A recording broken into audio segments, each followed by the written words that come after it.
that will hopefully motivate you to adopt a model-driven approach to whatever it is you are doing. So why do we need model-driven engineering? In an attempt to answer this, I revisited the UML reference manual to see if it can offer the underlying motivation to use model-driven engineering. And two of the objectives that it states are to generate usable work products and to organize, find, filter, retrieve, examine, and edit information about large systems. And I'm sure all of you can relate to these principal uses of models. But it also states other objectives, such as to capture and precisely state requirements and domain knowledge so that all stakeholders may understand and agree on them, and to think about the design of a system. Does modeling really support these objectives? This is the main question that I think we should ask ourselves when attempting any such effort. And once again, I turn to the UML reference manual, trying to find inspiration to how to evaluate the use of models. And there are two notions mentioned there that I think may be relevant. And these are semantics and presentation. And semantics capture the meaning of an application as a network of logical constructs, while presentation shows that semantic information in a form that can be seen by humans and directly apprehensible by humans. So let's examine this in a real-life application. And the real-life application I will be presenting is a model-driven approach to system security engineering. So let's start with the semantics. And if we look at UML, it offers us elements like actor and class.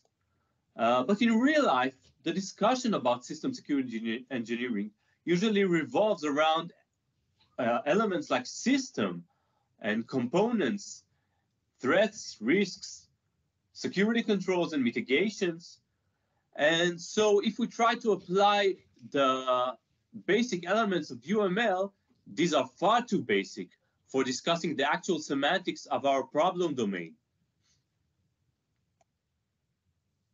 Also, from the presentation perspective, UML offers us several diagrams, such as class diagram or use case diagram. But in real life, we have function allocations and risk metrics, which is a popular way of doing risk analysis by risk managers and CEOs. So we need to address this and give them a proper stage. So what should we do?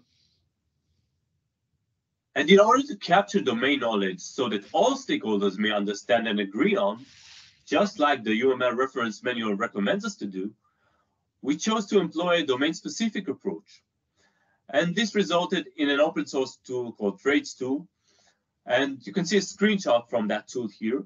And you can see the formula security assessment diagram, which is a presentation that is well understood by professionals with a dedicated toolbox with elements understood by professionals, with function allocations and with synchronized risk metrics, all based on the same information model. And after the first release of this tool, we got some feedback from professionals. And one of the things they were saying to us was that they were missing the link between components. Because in our initial product, we only had support for the data flow between components. But this led to a more serious conversation about how they were doing their assessments, because obviously they were not just interested in the existence of the link, but there were attributes of the link that they were interested in order to do the security assessment. So we ended up introducing a new presentation, a formalized system design diagram with its own dedicated toolbox so that relevant professionals can understand what it is they are modeling. And this is backed by semantics, new semantics as well, such as properties of that link that I mentioned. So in this case, our domain-specific approach helped us not only to quickly introduce changes, but also to formalize the domain knowledge and methods and promote their systematic application. So moving on to another example of how we use models to improve process definitions within an organization. And this organization was a huge organization of thousands of employees, and its development process definitions were captured as a set of PowerPoint presentations. And they were considered very mature, and they have been maintained for years. And they have been constantly used to educate new personnel and new professionals as they entered the organization or got specific roles. And I've done some work together with the systems engineering lead of that organization, using what was the initial version of Proof Tool. And by using agreed semantics and presentations, we restructured this set of PowerPoint presentations into models. And we created a high-level model of the definition, which you can see some of it here. And then we drill down into a specific activity, in this case, the test engineering activity. And each one of us came up with his own model according to the same description in the PowerPoint. And this resulted in comparable models, which we were able to discuss. And this is not something that is trivial to achieve. And some previous work using other modeling solutions like object process methodology were not able to achieve this.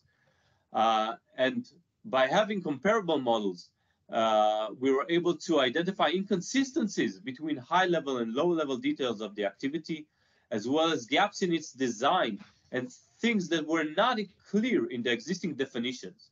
And it helped in understanding issues in their long-standing process definitions that were quite meaningful to the organization. And the last example I'm going to show you is about designing cybersecurity incident response. And what we try to do here is to recapture incident response process playbooks that are basically the recipes that tell you how to respond to cybersecurity incidents. And there are some emerging standards in this field, such as Cacao, and this is the high-level presentation of Cacao, and there are some JSON information model here. And we try to recapture that, as well as some other properties and other attributes of the domain, using formalized semantics in a meta model, as well as a formalized presentation. And we were actually able to improve the way that these playbooks can be consumed and to better design these playbooks, as this publication shows. But as we researched more into this, and by discussing this with practitioners that are involved in our research, we understood that this is not enough. While we were focused on restructuring the process, there is in fact a greater need. And this relates to putting the playbook in the context of your operations. That is, to understand what is the effect of different activities that you are doing in the process and on your operations. So we developed a whole new class of playbooks that include both the process content and an operational model with relations between them. And this is improved semantics and presentations of the domain.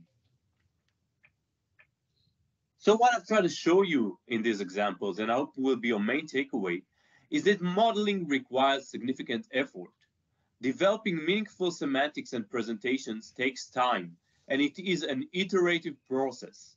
And I suggest that if an organization decides to adopt a model-driven approach, then it should make sure it establishes the appropriate organizational capability. My claim is that, like in physics, the conservation of energy applies to model-driven engineering. So you can't get away with it by doing it as a one-time thing or by using a consultant. So why should you use it? Because like in the physical world, these new approaches, in this case, model-driven engineering, can improve your efficiency.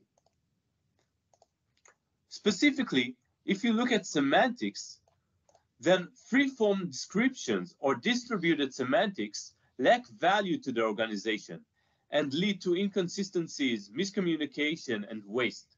Whereas governed formal semantics, which should be part of any effort to use models, may help you to formalize your operations and get better understanding of them and better knowledge of your operations.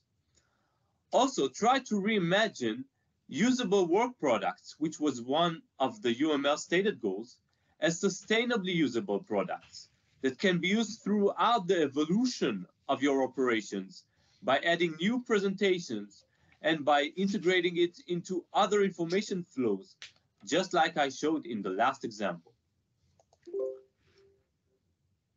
So I hope you will model responsibly and continuously to better understand your domain. Thank you for listening. I welcome any feedback.